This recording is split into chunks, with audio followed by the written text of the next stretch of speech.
Hello, dear students.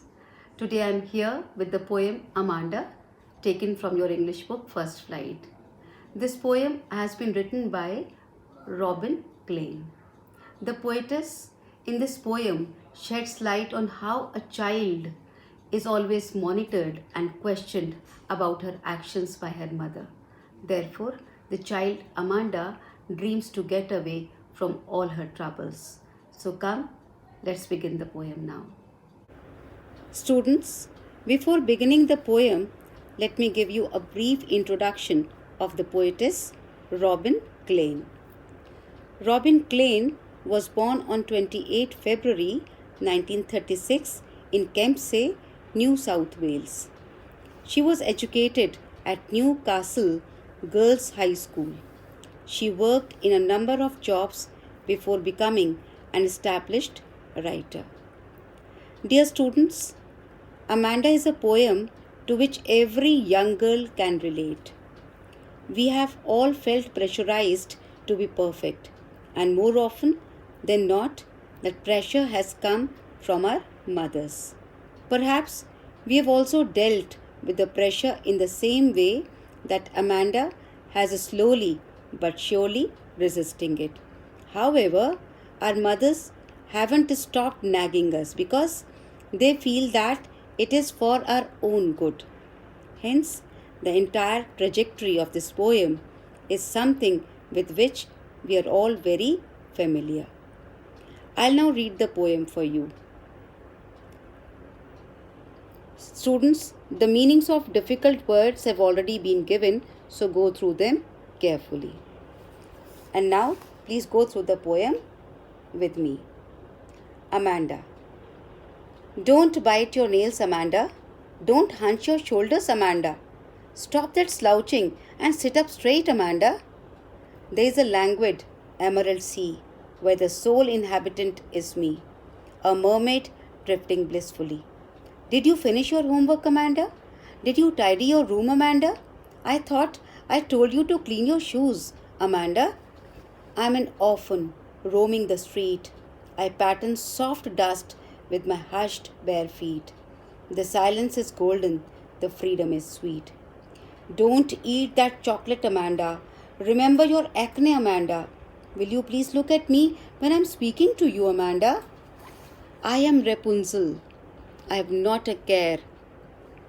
Life in a tower is tranquil and rare. I'll certainly never let down my bright hair. Stop that sulking at once, Amanda. You're always so moody, Amanda. Anyone would think that I nagged at you, Amanda. Students, the poem Amanda has a conversational style where only one speaker, that is the mother, voices her views. The thoughts of the child, which are put in parentheses, means brackets, are not uttered. The child seems to be listening in silence, but in reality, her imagination, which is an escape point, transports her from home to sea, to the roadside, and to an old castle. And thus, she wishes to escape the perpetual, means continuous and regular, nagging by her mother. So the poem goes like this. Don't bite your nails, Amanda. Don't hunch your shoulders, Amanda. Stop that slouching and sit up straight, Amanda. Students, in this stanza, the speaker is probably the mother of a young school-going girl, Amanda. The stanza reveals the relationship between the mother and the daughter. The mother is in the habit of constantly checking and scolding her daughter. She, in an authoritative tone, prohibits Amanda from biting her nails. She further rebukes her for bending her shoulders and sitting in a slouching posture. The mother instructs the girl to sit straight and in an erect posture. The stanza 2, which is in parentheses, goes like this. There is a languid emerald sea where the sole inhabitant is me, a mermaid drifting blissfully. So, in this stanza, we see that Amanda, the young girl, is the speaker. Though her thoughts are not expressed openly, she is so much fed up with the constant instructions from her mother that she mentally drifts into the world of her own imagination, the world of absolute liberty. She dreams of a sea with emerald green water and slow, lazy waves. She imagines that she is the only person dwelling in this beautiful world without anybody to restrict her movements. She dreams that she is a mermaid. Mermaid, as you know, is a mythical creature with the head and the body of a woman and the tail of a fish. Her imagination makes her feel that she swims over the sea like a mermaid in a delightful and blissful state, means with complete happiness. In the third stanza again, we see the speaker nagging Amanda. Did you finish your homework, Amanda? Did you tidy your room, Amanda? I thought I told you to clean your shoes, Amanda.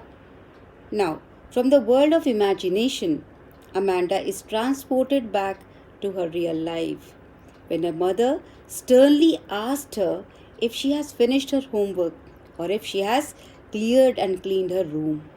The mother rebukes Amanda for not having obeyed her when she asked her to clean her shoes.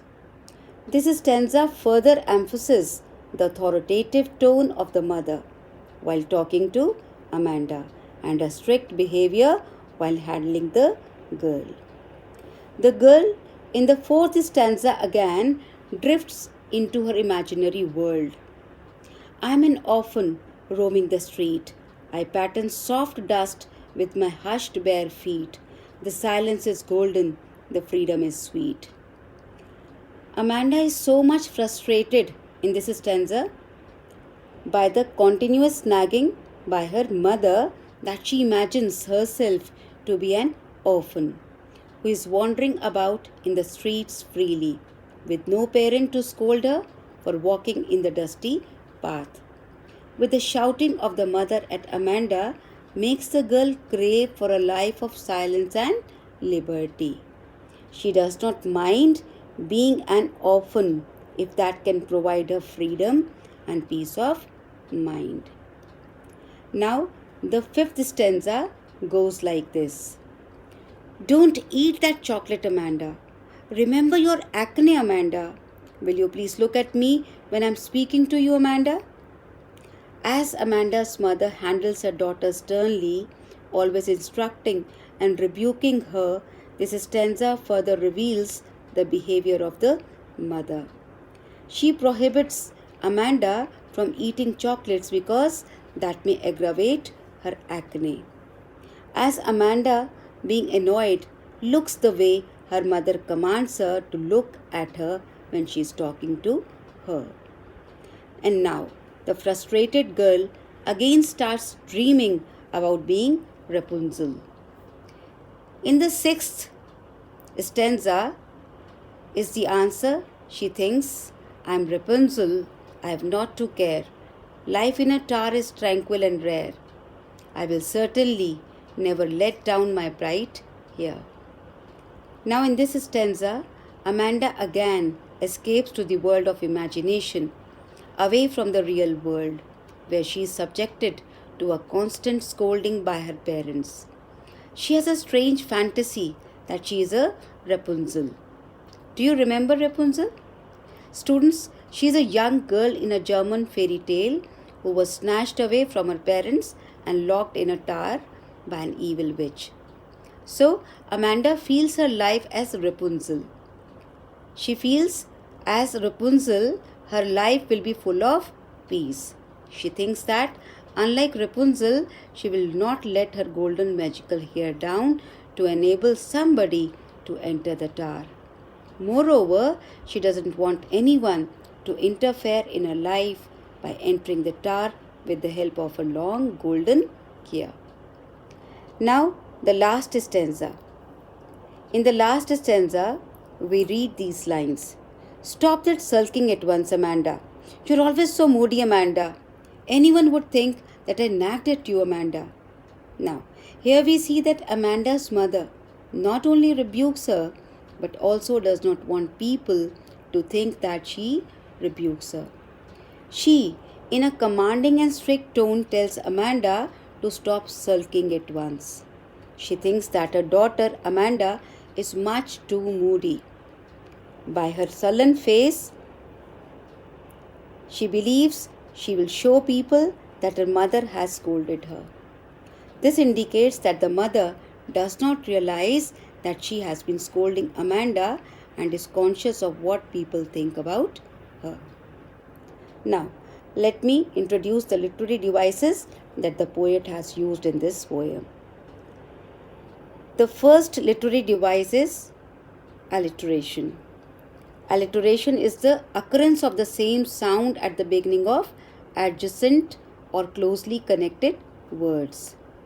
It creates a musical effect and enhances the pleasure of reading a literary work. So the examples of alliteration are, look at the line number 3 in stanza 1.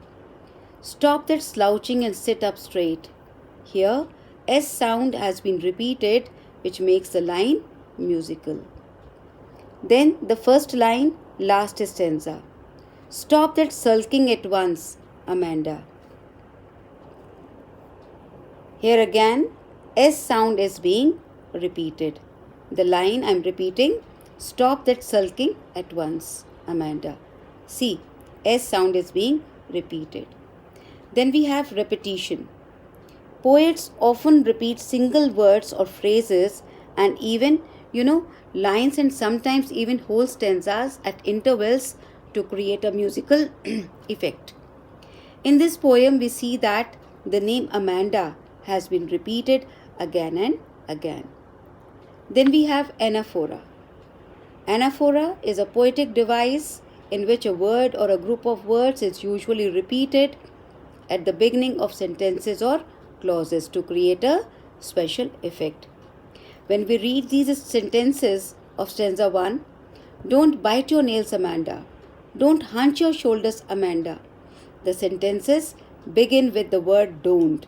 So this shows the authoritative tone of the mother. Then we have examples of anaphora in these lines of stanza 3. Did you finish your homework, Amanda? Did you tidy your room, Amanda? So here the repetition of did you emphasizes the harsh treatment of Amanda at the hands of her mother. And then the next literary device the poet has used is metaphor. Metaphor is a figure of speech that is used to make a comparison between two things that are not alike but have something in common. So look for the metaphor in stanza 4, line number 3. Metaphor is silence is golden. Now here, silence is said to be glorious like the golden color. And the next is freedom is sweet. Freedom is said to be sweet in taste. Okay, let us now see the last literary device, allusion, used in stanzas 2, 4 and 6 as a mermaid, orphan and Rapunzel. Mermaid is a well-known imaginary creature, and regarding orphan, Amanda feels that it would have been much better and peaceful if she would have been an orphan. Then there is a use of famous fairy tale character Rapunzel. Students, the allusion is an expression designed to call something to mind without mentioning it explicitly, an indirect or passing reference. So, with this, I come to the end of this poem. Hope you were able to understand it. Thank you.